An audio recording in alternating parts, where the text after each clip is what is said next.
Khadan. Khadan is actually a friend that you are attracted to, boyfriend, girlfriend. That's khadan. A friend that you have the possibility of being attracted to. The thought might have crossed your mind. Now, you cannot prove for somebody that the thought has crossed their mind. But, you know, we're just friends on Facebook. We just talk sometimes. He's just doing da'wah to me. I've heard all of it. I'm from the US. And it's not like it ain't happening here. I'm not blind. Okay? I'm really happy to be in a Muslim country, but I'm not blind. This stuff is going on. And you know what? Allah Azza wa Jal talks about this in the Quran directly. It's pretty cool that He does. Like you would think Quran only talks about really sacred things. And it doesn't talk about, like boyfriends and girlfriends, but it does. It does. When the ayat of marriage come up, Allah Azza wa Jal says, مُحْصَنَاتٍ غَيْرَ مُصَافِحَاتٍ وَلَا مُتَّخِذَاتِ أَخْدَانٍ. That when the women that should be qualified to get married, the kind of women men should try to marry are women that are muhsanat. You're bringing them into the protection of your family. You want to start a family with them. That's the first thing you look for in a girl when you want to get married. Is this the girl I want to have a family with? Would she be a good mother? Is she good to her own mother? Is she a good child herself? Does she have family qualities herself that she would be a good family? If you are rebelling against your parents and he's rebelling against his parents and you want to get married and all of that, well, you know what? It sounds like an Indian movie for a while, but eventually you know what's going to happen. You are going to have the most miserable life because you don't have the fundamental values of what it means to be in a family. What it means to be in a family. What it means to have loyalty to people that have raised you, that have taken care of you. No, you have this fluffy, stupid idea of what love means. First of all, stop watching Indian movies, for God's sake. Stop. Please. How many times can you watch people running around a tree? Enough. And it's gotten filthier and filthier and filthier. My God. I went to a restaurant not too long ago with my children in Seattle. Halal restaurant. We looked it up and it was a halal restaurant. So we went. And they're just, halal restaurant, for their entertainment, they got like Bollywood on. I literally had to turn my children around and myself turn around and, because it's so filthy. It's so disgusting. Like, how can that play in your homes? How can you have mothers and daughters and sisters and wives in your homes and have that in your home? That's disgusting. Stop it. It's not acceptable by any stretch of the imagination. You're destroying your families by doing this. What you allow to, these are friends you've made, these digital friends you've made that you're watching all the time. SubhanAllah. The harm they have. So, coming back to akhdan though, what does it mean? وَلَا مُتَّخِذَاتِ أَخْدَانٍ. First of all, look for a wife that is going to start a family with you, that will be in the protection of the fort of your home. And then, غَيْرَ مُصَافِحَاتٍ, that you're not just there to get your lust out of the way. You don't just think she's cute and that's it. I want to marry her, she's so beautiful. I can't stop thinking about her. You don't know how many of those emails I get. Oh my God, I have so much fun reading them too. Brother, there's this sister, I was giving her da'wah, I wanted to marry her. No, you weren't giving her da'wah to Islam, first of all. That was a different kind of da'wah you were doing, my friend. And let's be real. And then you want to marry her. Have you talked to your parents? No.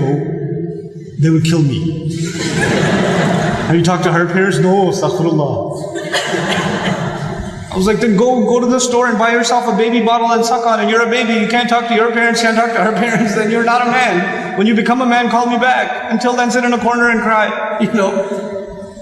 Come on. These relationships that you think are so awesome. And you know why and I'll fill you in a little. I'll fill you in, especially the teenagers in the audience.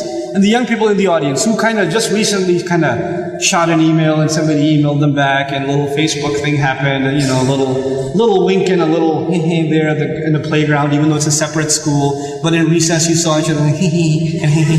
Like a little bit of that happened. Let me just fill you in a little. All of this is a product of low self-esteem.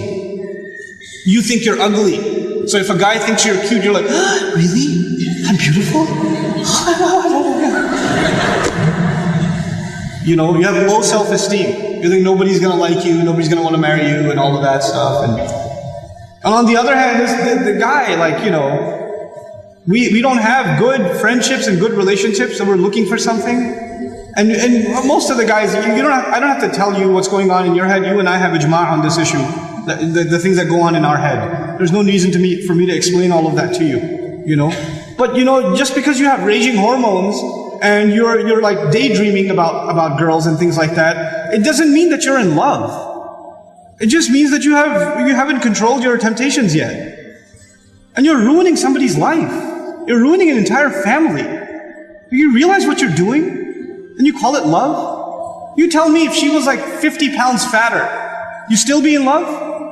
Because she's the same person, same ruh inside her jasad, right? If she was a burn victim or something, if her hand burnt off, or her ear was missing, you still be in love? Or you find somebody else to love all of a sudden? And if you can't answer that question honestly, then come on, you're not in love, you're just hormonal. That's all you are, you know? This is what we've done to relationships that are supposed to be beautiful. Marriage is supposed to be a beautiful relationship. It's supposed to be a lifelong relationship. But because you're watching all of these models on TV and stupid, like, you know, women that are just throwing themselves at men and all this stuff, and you've developed this delusional concept of what it means to have love in your life. Delusional concept. Our deen came to free the world from this nonsense. To free it. Because we have a more mature understanding of what it means to have love in your life. You know, to have, I'm not saying you shouldn't marry someone you like, you should. You should be attracted to your future spouse. All of those things are fine. But there's a decency that you have to exhibit before that. You know? And if you're okay with talking to a girl like that, you should be okay with somebody talking to your sister. You're okay with that too? Not if you have any ounce of decency left inside you. If you do, then, you know, this is how we have to end these things. And no, if you've been in that kind of relationship, or you're in one of those relationships right now, nobody knows. Only Allah knows and you know. Don't raise your hand, please. Right? But I'm saying, you're like, oh, after today's lecture, I have decided I no longer want to be your friend. You know, don't even write that, because even then you're looking for a response. You're kidding yourself. And then you're checking, did she write back? Yes, we should no longer be friends. And then you'll write back, you're right, we really shouldn't be friends anymore. And then she'll write back, yeah, never again. And then you're still doing it. Just stop, just cut it off. Just cut it off.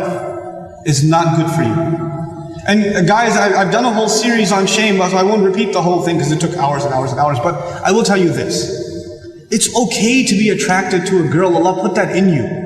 You're not evil for finding a girl beautiful. It's not haram for you to feel that way. You have to control it though. You have to control yourself.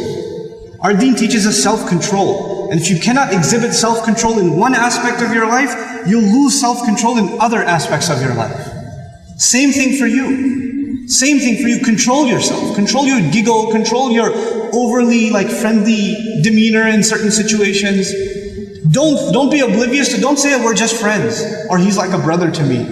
If he ain't your brother, he ain't your brother. That's it. That's it. Either he's your brother, you share a mom, or he's not. And that's the end of it.